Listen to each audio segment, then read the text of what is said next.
Boeing CEO says the company is, quote, acknowledging its mistake after the Alaska Airlines midair door blowout last week.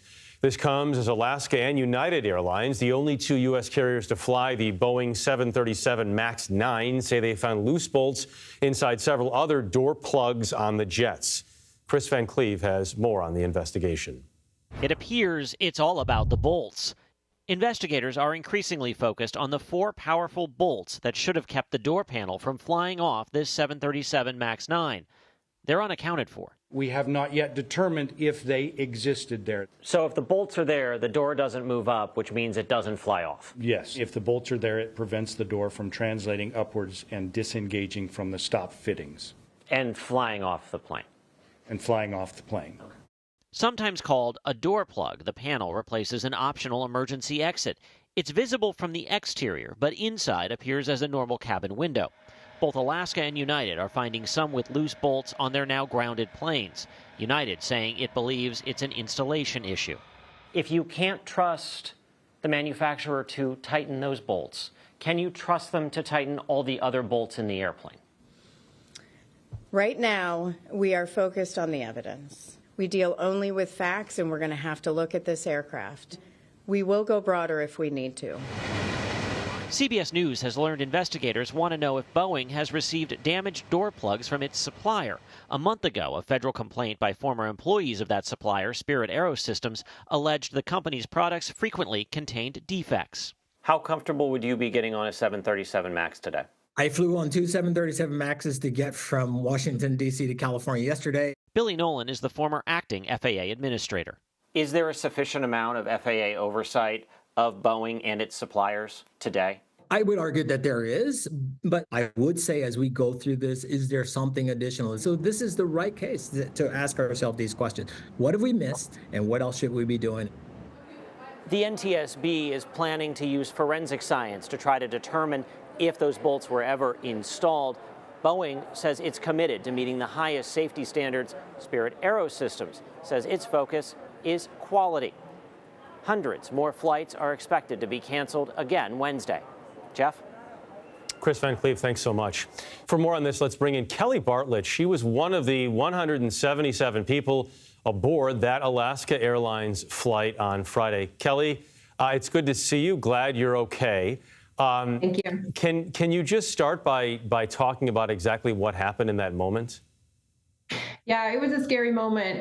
We had just reached about 10,000 feet. We were just past it. We hear a big explode. I keep calling it an explosion, a loud bang, and the plane filled with wind. The air mask dropped, and it was just really scary because you know that something is clearly wrong. But as passengers, we didn't know what then. And I was sitting in front of the hole in the wall, so I didn't know at first, and we're just trying to get our masks on. So it wasn't until later that we all started putting the pieces together and figure out what had happened. How far away from the hole were you? And I mean, were people yelling, screaming? I mean, how long did it take? And were flight attendants moving up and down to try to, I don't know what they would be doing in that particular moment, but thankfully everyone was buckled in, sounds like. Right, yes. I was about three rows in front of the hole and off on the other side of the airplane, so I wasn't directly near it. But the noise was loud and it was really scary. And there were flight attendants. I know there were people sitting in that row, and the flight attendants helped them find new seats. So I was thankful for the way everything happened. I felt like the flight attendants were as calm as they could be. They had things under control. I felt like the pilots had things under control. So it did not feel like we were going to crash, but it was still scary because we didn't know the severity of the situation at first. So Kelly, there was a teenage boy who was moved from his seat after the incident, and he sat next to you for the rest of the flight. Was this the kid who lost his shirt?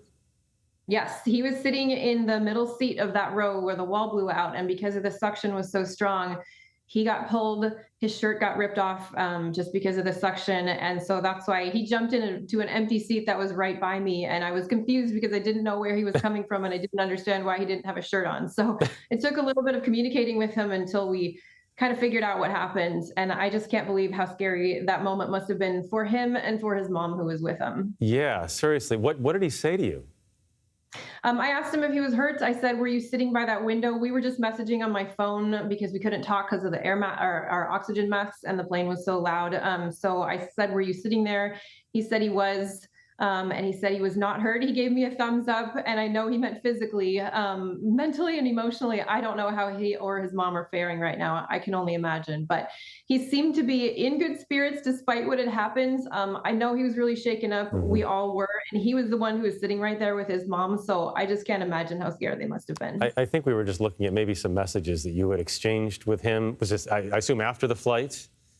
No, this was during the flight. It was during the flight, okay. Yes, we couldn't talk. It was the notes app on my iPhone, and I had just typed out. I said, "Did you get hurt?" He said, "Arm is a bit scratched." That was unbelievable. He said his name was Jack, and I introduced myself. I know. I just wanted to make sure he was okay. Not that I could do anything, but he seemed like he told me he was okay.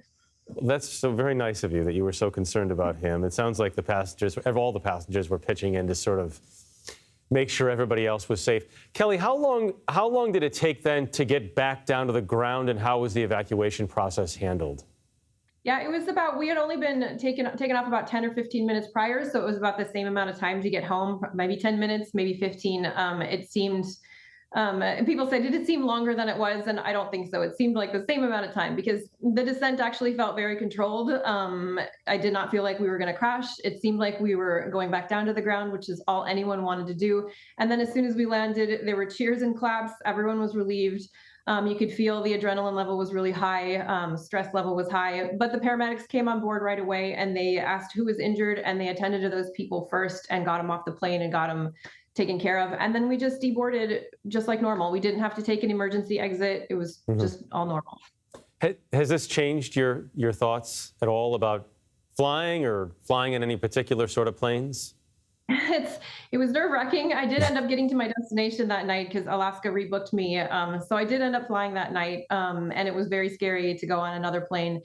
But honestly, it was probably the best thing to do because otherwise that memory of that flight would have been my last memory of flying. And I don't know if I ever could have flown again. I don't know that I'm a nervous flyer. I'm nervous about the airplanes right now. I want them to investigate further, and I want Boeing to reach out to all the passengers, and we all want to know what happened and what went wrong. Kelly, I'm glad you're okay, and we appreciate you sharing your experience and spending some time with us. Thanks so much. Thank you.